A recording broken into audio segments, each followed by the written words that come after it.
Hello and welcome to Phase 3 of my 4-phase false chord screaming training program. So let's go ahead and hop right into the Phase 3 exercises. The first few exercises are going to be for pitch, and these are going to be for learning to iron out all of the cracks and wrinkles in your pitch range. And you're pretty much just going to want to start incorporating these exercises into your warm-ups. But I want you to start thinking about your range more than just lows, mids, and highs, and even more than just like the range between a low and a mid, and between a mid and a high. How precise can we get? Like at first we're measuring in meters, and then can we start measuring in centimeters? Or what about millimeters? How precise can we get? And what I'm getting at is if we can very subtly fluctuate our pitch from word to word or even syllable to syllable, then your screams are going to sound so much better. Producing those little inflections in your pitch range will just make your voice sound so much better and once again more dynamic,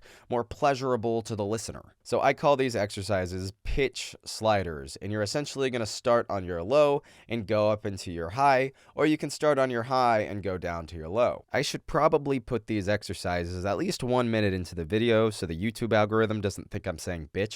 Pa, pitch, pitch. That's why the pressure wave exercise is so important. So you're just going to try to smoothly transition from your low to your high all in one scream. And the first attempt to try it really fast.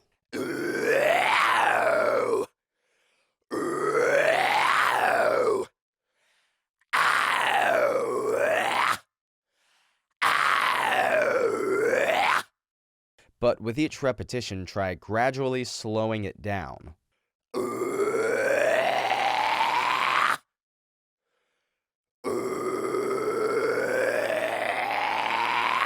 And as you slow it down, you may notice certain ranges where your false chords aren't vibrating optimally, or you just have these lapses in your pitch range. If you find an area in your range that's really giving you some trouble, then just focus on that area. For instance, if it's like your mid to your high, if it's somewhere in between, then just focus on ramping up from your mids to your highs and back down, going through that trouble area.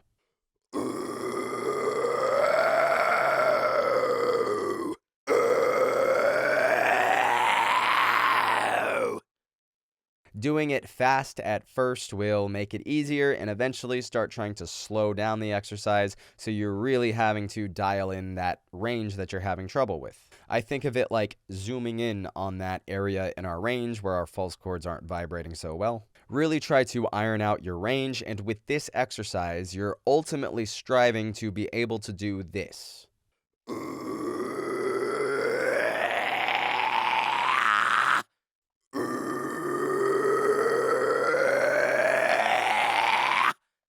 You essentially want to be able to perform this exercise very slowly throughout your entire range. The slower you do it, the more likely you will find little lapses in your pitch range or areas you need to work on. And once you have your range dialed in for the most part, then start applying this to whatever lyrics or words you want to scream. Consciously focus on just trying to very subtly fluctuate your pitch from syllable to syllable or word to word. Time withers, the sun extinguishes, but yet still I remain. The age of man passes, my progress struggles and suffering waste. Names mean nothing now, my eyes only see the blackest of the black. Waiting for a kiss from gas-founded children, and there's no turning back.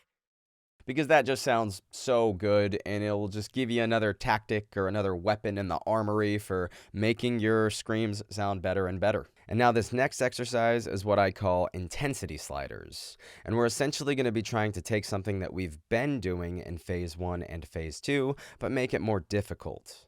And that is starting on throat singing, or the least amount of air we can use to get our false chords vibrating and producing a sound, and incrementally increasing our air pressure until we find a balance between comfort and how good it sounds. But now we want to really try to make that transition as slow and gradual as possible, to just really try to gradually increase that air pressure. So we're trying to train our false chords to vibrate optimally over a range of air pressures. And not only will this help with our endurance, but it'll also give us a few other really cool skills as well, such as allowing us to just kind of effortlessly speak with our false chords, giving us the ability to produce like a whispery but creepy false chord voice, or even like a pissed off, angry but still kind of creepy, whispery false chord voice. Or, you know how some people will just kind of talk into a scream and you hear the distortion in their voice ramp up and get stronger over the course of a few seconds until they're just full on screaming, and it sounds so cool. They curse the devil's music, they say we murder to it, they pray for those who can't be saved. If liking words is treason and Mother Earth a demon, then I'm a fucking sinner, so go ahead and pull the trigger. Let them promise you the world, but don't you take it. 'Cause when you give them what they ask, they turn their backs. It's a sham! And so, like I said, just start on throat singing and try to gradually and very slowly increase your air pressure.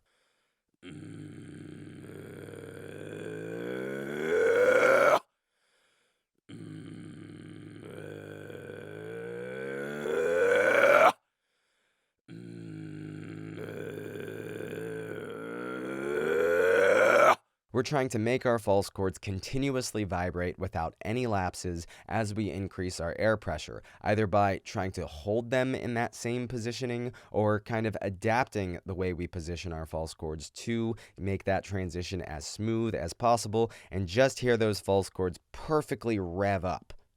This next exercise is for endurance and coordination, and it is to practice breath sequencing and timing. So we're going to start by counting beats, and to make it simple, we're just going to use 4/4 time signature. Start with quarter notes, which you would count as just 1, 2, 3, 4. Then count eighth notes, which is 1 and 2 and 3 and 4 and.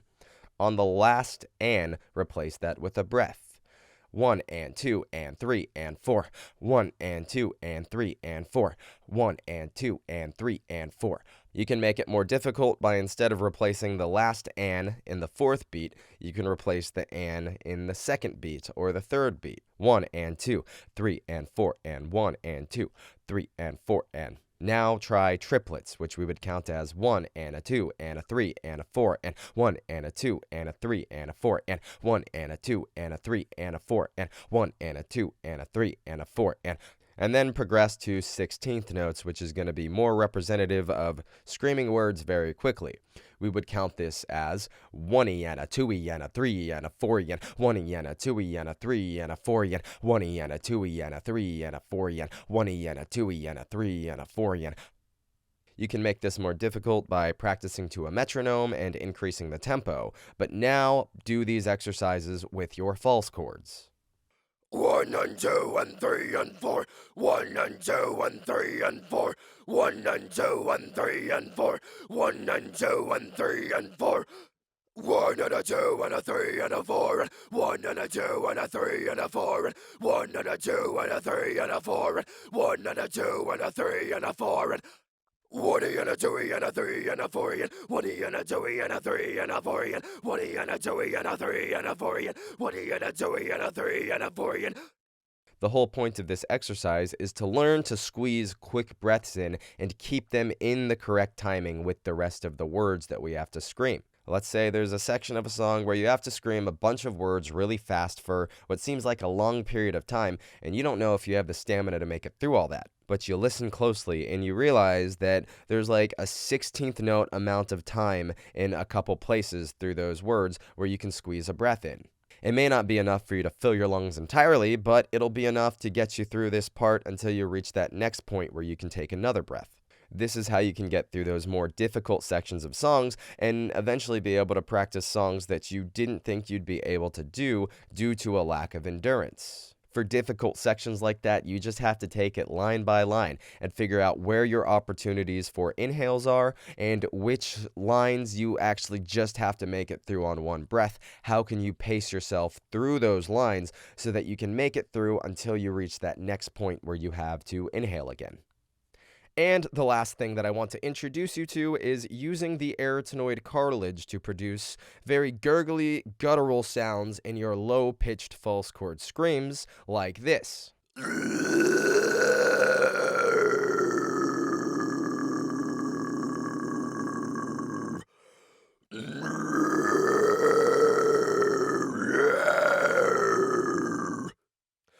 Bloodshed and malice conjured, the source of our decay. We wasted away. Now, I don't want to spend too much time on this because I have another video that goes in great detail on the biomechanics and how the arytenoid cartilage moves so that we can use them to produce distortion. But essentially, the arytenoid cartilage serves as the posterior attachment site for the vocal cords and the false cords. It's located in the back of the larynx, but it extends upward superiorly into these like big, bulbous, dense, nodular shaped structures. I like to think of them as two fists, and the action we need to perform in order to use the arytenoid cartilage is medial rotation, or essentially making the arytenoid cartilage roll medially together so that they approximate, and when air is pushed through them, they kind of rumble around and vibrate. Some people figure out how to engage their arytenoid cartilage very easily, and other people struggle with it a lot. Now, because of this portion of the arytenoid cartilage that we can make rumble around and vibrate is located so closely to the false cords,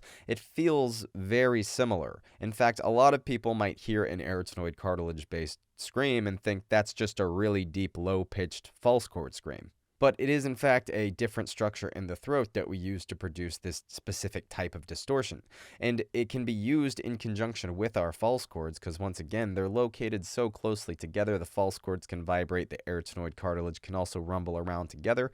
But what we also want to do is to be able to isolate our arytenoid cartilage, and we can produce some very cool sounds with it. The arytenoid cartilage can really only be used for like super deep, gurgly, guttural lows. And the positioning we need to make the arytenoid cartilage roll medially so that it comes together and can rumble around as air passes through it is very similar to that of a low-pitched false chord screaming positioning. And so that's why I included this, in phase 3, because hopefully by this point, people will have been practicing their lows enough to the point of where they can activate these anterior neck muscles and some of the muscles in their larynx that put their false chords in that low-pitched positioning, but now we want a much greater contraction of them. So with a regular low-pitched false chord scream, the space above our larynx and in the back of our mouth and our upper throat area is pretty much hollow and open, and there's not a lot of muscle activity going on back here. If you were to put yourself in the positioning of a low-pitched false chord scream, but then just kind of hum with your true chords, you would get a sound like this.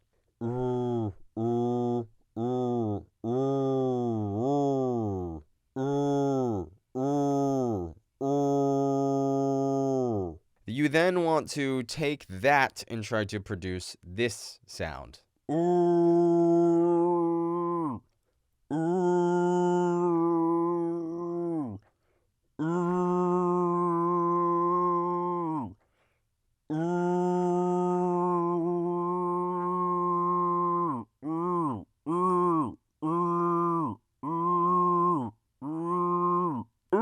Just try talking like this.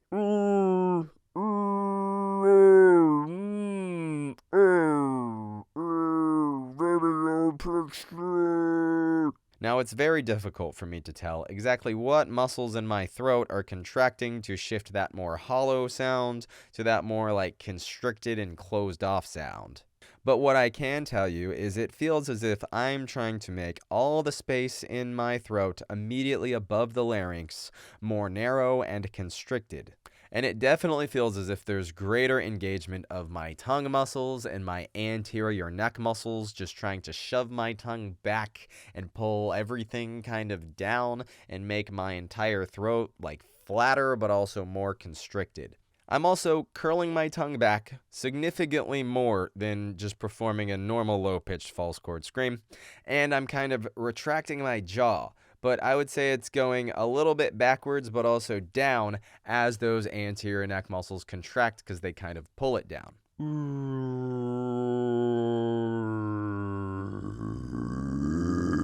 I don't know if you could see that very subtle movement of my jaw as I switched into the arytenoid positioning. From there, you want to then just try to use your false chords. And there's a good chance you'll probably vibrate your false chords a little bit, but you'll also get some of those rumbles of your arytenoid cartilage.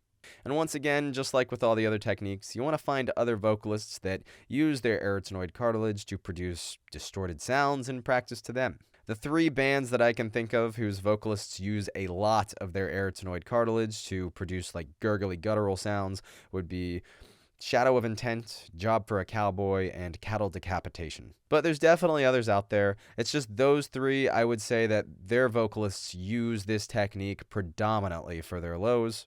But I'll link my video in the description about the arytenoid cartilage because if you can't figure it out from this, hopefully you'll get it from there. You can also achieve a similar sound with low-pitched fry screaming. I've never been really good at doing it, but I would say that the arytenoid cartilage version of gutturals sounds just more massy and dense. I would wager that the majority of vocalists who are really good at false chord screaming and can produce a guttural gurgly sound are probably using their arytenoid cartilage to do that as well. If you want to know what the fry-based version of a guttural sounds like, check out the song Blasphemian by Infant Annihilator. Dickie Allen, he can do both. He can use fry or his arytenoids to produce a guttural sound, but I think in their album The Elysian Grand Vol Galeriarch, he was using a lot of fry to produce his guttural sounds, and then in the album after that, The Battle of Yaldabaoth, he switched to more arytenoid and false chord-based distortion for his lows. But I would say the fry-based version sounds like thinner and staticier. It still sounds really good. The arytenoid cartilage version sounds like more thick and dense. But anyway, that's all I've got for you for Phase 3. In terms of milestones, by the end of Phase 3, you should feel like you are good at false chord screaming. You sound really good. You can switch between your lows, mids, and highs on the fly. You can access all the ranges between your lows, mids, and highs.